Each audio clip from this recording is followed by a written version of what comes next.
Mga Sukilabs, kamusta po kayo ngayong araw? Ako po ay magluluto naman ngayon ng laham, which is karne po ng sheep, laham po sa Arabic.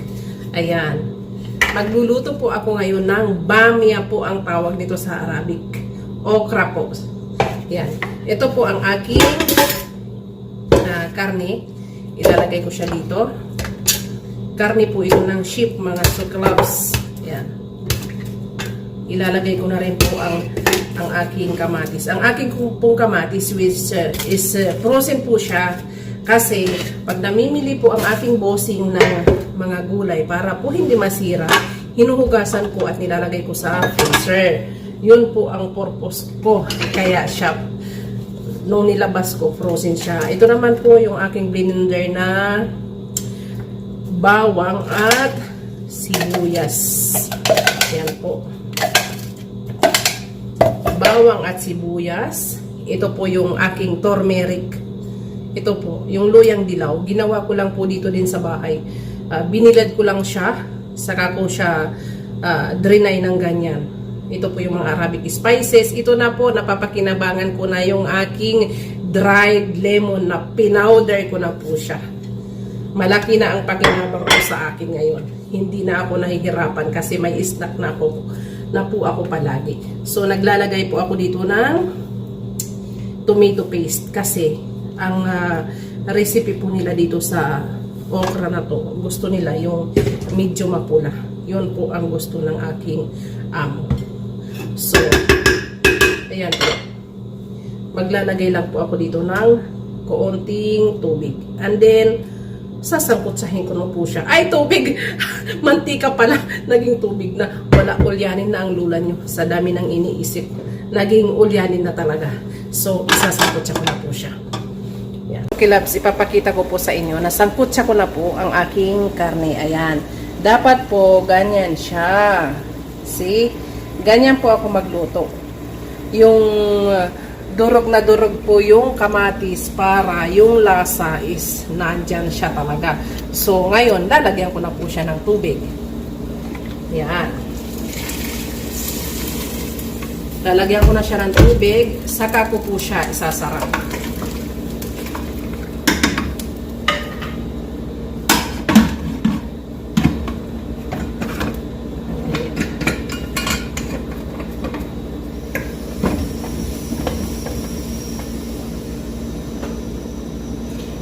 Tapos po, uurasan ko lang siya kapag kumulo na, uurasan ko siya. Mga 15 minutes, okay na siya. Kasi, hindi naman ganun katigas palambutin ang sheep. Ang karne po ng sheep. Hindi siya katulad ng baka. Yan po, madali lang. Mga 10 minutes lang po, malambot na siya. Ayan po, kumukulo ka siya ng kumukulo. Mga 5 minutes na lang, i-open ko na siya.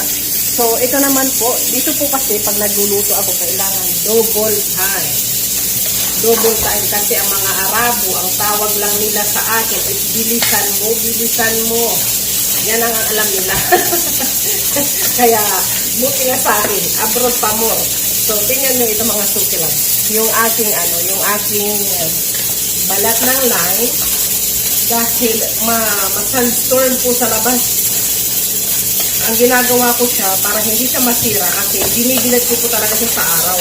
Yun nga lang, ma-sandstorm. Kaya, ang ginawa ko, para hindi naman masayang ang effort ko dito, binibig ko po siya. Binibig ko siya para maging brown siya. Saka ko siya gagawing powder. So, ito naman ang ating karne. Bumuksan ko na. Double time ko dito pala. Lagi kong tinitingnan ang oras. Magtaktik ang mga katawan. Ito naman yung ating Ito nakikita nyo. Nakikita nyo mga susilab. Ito naman, yung red na hot chili ba. Iwan ko, pointed chili ba tawag ito. Hindi ko lang alam kung ano mga tawag sa mga ganitong gulay. Ito po, binilad ko siya. Binake ko lang siya ng konti. Gagawin ko naman siyang chili flakes. Flakes ba yun? Chili flakes. Ayan. Nabubulol na ako. Ibulol naman talaga ako. chili flakes po. Igigili ko na siya kasi dry na. So, ayan. Diyan ka lang muna. Tatapusin ko muna ang aking lunch. Ayan. Dahan-dahan lang tayo sa pagbukas. Baka tumilamsik yung karne. Imbis na makain. Matapon na lang. Ayan po. Luto na ang aking karne. Ayan. Dapat po konti lang ang sabaw niya. Ganun po ang recipe po na ito. Maarte kasi ang amo ko pagdating dito kasi paborito niya to. So ito po yung aking okra. Ilalagay ko na siya. At saka po ang okra, dapat hindi siya nadudurog. Kasi ayaw ng amo ko.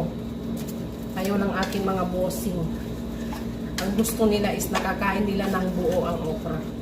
Ayaw nila yung lumalabas yung ang seeds. Ayaw nila. Ang gusto nila, yung buo talaga yung okra. Daming arte. Kakain na lang, munguyain na lang, arte pa eh. Ganon siguro, no?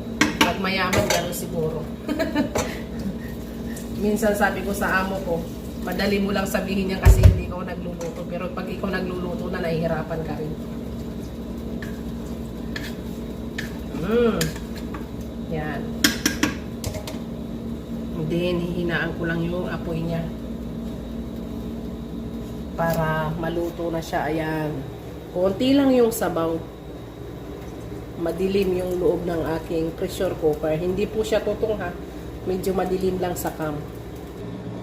Ayan na po. Luto na ang aking okra. Ayan. See?